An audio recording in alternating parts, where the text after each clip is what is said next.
అందరికీ అక్టోబర్ నెల శుభాకాంక్షలు.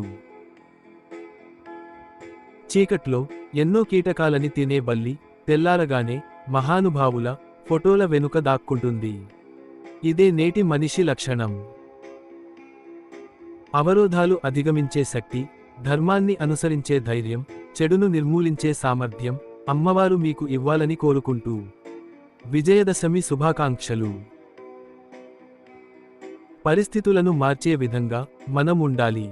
అంతేగాని పరిస్థితులు మనల్ని మార్చే విధంగా మనం ఉండకూడదు. జీవితంలో ఎప్పుడూ బలహీనుడిగా మిగిలిపోకూడదు.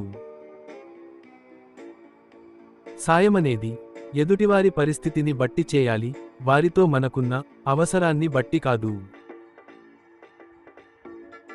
మనమెంటో మన విలువెంటో అందరికీ తెలిసేది మన చేతల ద్వారానే కాని మాటల ద్వారా కాదు. చెడ్డవారి దృష్టిలో తెలివి అంటే తప్పు చేసి తప్పించుకోవడం. మంచివారి దృష్టిలో తెలివి అంటే తప్పు చేయాల్సిన పరిస్థితుల నుండి తప్పుకోవడం. ప్రతి మనిషిలో మంచి చెడు రెండూ ఉంటాయి. మంచిని చూసిన వాళ్ళు ఆప్తులు అవుతారు, చెడుని చూసిన వాళ్ళు శత్రువులు అవుతారు. రెండింటిని సమానంగా చూసిన వాళ్లే ప్రేమించిన వాళ్ళు అవుతారు. ప్రపంచానికి నువ్వు కేవలం ఒక వ్యక్తి మాత్రమే, కానీ నిన్ను నమ్ముకున్న వాళ్లకు నువ్వే ప్రపంచానివి. బతికితే సింహంలా బతకాలి. అది ఎప్పుడూ సింహాసనం కోసం ఆలోచించదు. సింహం ఎక్కడ కూర్చుంటే అదే సింహాసనం. సైనికుడు ఎప్పుడూ యుద్ధభూమి నుండి పారిపోడు. అలాగే మీ జీవితాల్లోని సమస్యలు చూసి పారిపోకుండా సైనికుడిలా వాటి పరిష్కారానికై పోరాడండి. మీరు చేసే పని మీద చిత్తశుద్ధి లేకున్నా పర్వాలేదు, కానీ పక్కవారి పనిని చెడగొట్టాలన్న చెత్తబుద్ధి లేకుంటే అదే చాలు. నీ కోసం ఏడ్చేవారు ఉంటే అలాంటి వారు ఉండటం నీ అదృష్టంగా భావించు. నిన్ను చూసి ఏడ్చేవారుంటే వారిలో లేని గొప్పతనం నీలో ఉందని సంతోషించు. నీకు నచ్చినట్టు బతకడం ఎప్పుడైతే మొదలు పెడతావో అప్పుడే నువ్వు చాలా మందికి నచ్చకుండా మిగిలిపోతావు. జీవితంలో పైకి ఎదగాలంటే ముందు ఓడిపోతాను పడిపోతాను అనే భయాలను వదిలించుకోవాలి. మీ అపజయాలను తప్పటడుగులని ఎప్పుడూ అనుకోకండి. అవి తప్పులు కావు, భవిష్యత్తులో మీరేం చేయకూడదో తెలిపే గుణపాఠాలు. ప్రపంచ విద్యార్థుల దినోత్సవం. చక్కెర తీయగా ఉందని ఎక్కువగా తినడం ఆరోగ్యానికి హానికరం. అలాగే మనుషుల మాటలు తీయగా ఉన్నాయని నీ బలం బలహీనతలు పంచుకోవడం కూడా జీవితానికి హానికరమే. జీవితంలో ఒక్కసారి నిర్ణయం తీసుకున్న తర్వాత మళ్ళీ వెనక్కి తిరిగి చూడకూడదు. ఎందుకంటే ప్రతిసారి గతం గురించి ఆలోచించే వాళ్ళు జీవితంలో ముందడుగు వేయలేరు. కష్టనష్టాలు జీవితంలో భాగమే, కానీ వాటిని ధైర్యంగా స్వీకరించి చిరునవ్వుతో ముందుకు సాగిపోవడమే నిజమైన గెలుపు. లోపల ఎంత ఆవేశం ఉన్నా మనది కాని సమయంలో ఎంత ఓర్పుగా ఉంటాము అనేదానిపైనే మన గొప్పతనం ఆధారపడి ఉంటుంది. అదే నలుగురికి ఆదర్శం అవుతుంది.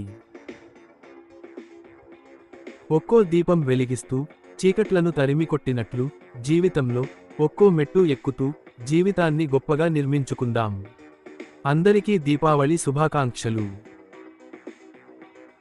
శాంతి భద్రతల పరిరక్షణ కోసం విధి నిర్వహణలో అసువులు బాసిన పోలీసు అమరవీరుల త్యాగాలు మరువలేనివి. పోలీసు అమరవీరుల సంస్మరణ దినోత్సవం. ఒకరి గెలుపును చూసి ప్రేరణ పొందితే నీ ఆత్మవిశ్వాసం పెరుగుతుంది. అసూయ చెందితే అదే నీ బలహీనతగా మారుతుంది. ఆస్తులు కూడబెడితే కుబేరులం అవుతామో లేదో తెలియదు, కానీ ఆరోగ్యంగా ఉండి అప్పులు లేకపోతే మాత్రం ఖచ్చితంగా కుబేరులమే. మంచి మనసుతో ఇతరులకు నువ్వు సహాయం చేస్తే ఆపదలో నీకు కూడా తప్పకుండా సహాయం దొరుకుతుంది. యద్భావం తద్భవతి. నిద్రపోతూ కనేది కళ, నిద్రపోతున్న సమాజాన్ని మేల్కొనేలా చేసేది కళ. కళాకారులను గుర్తించండి, కళలను బతికించండి. అంతర్జాతీయ కళాకారుల దినోత్సవం.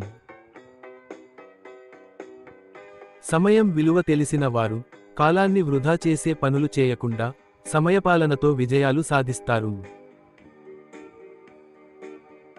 తుఫాను ప్రభావం చాలా ఎక్కువగా ఉండనుంది. ప్రతి ఒక్కరూ తగు జాగ్రత్తలు తీసుకోండి. అత్యవసరం అయితే తప్ప బయటకి రావద్దు. నిత్యావసరాలు అందుబాటులో ఉంచుకోండి. గతాన్ని మార్చుకోవడం అసాధ్యం, కానీ భవిష్యత్తు మన చేతుల్లోనే ఉందన్న విషయానికి మరచిపోవద్దు. ఆరంభంలో కొందరు బలహీనంగానే కనిపిస్తారు, కానీ వారి ప్రణాళిక, కృషి, పట్టుదలతో ఎవరికీ అందనంత ముందుకు వెళ్ళిపోతారు. మాటల్లో పొదుపు మనిషి విలువ పెంచుతుంది. సంపాదనలో పొదుపు భవిష్యత్తుకు భరోసా ఇస్తుంది. సహజ వనరుల పొదుపు భావితరాలను కాపాడుతుంది. ప్రపంచ పొదుపు దినోత్సవం. ఇతరులను కాకుండా మనల్ని మనం అర్థం చేసుకోవడం ప్రారంభించినప్పుడే జీవితం అందంగా అనిపిస్తుంది. ధన్యవాదములు.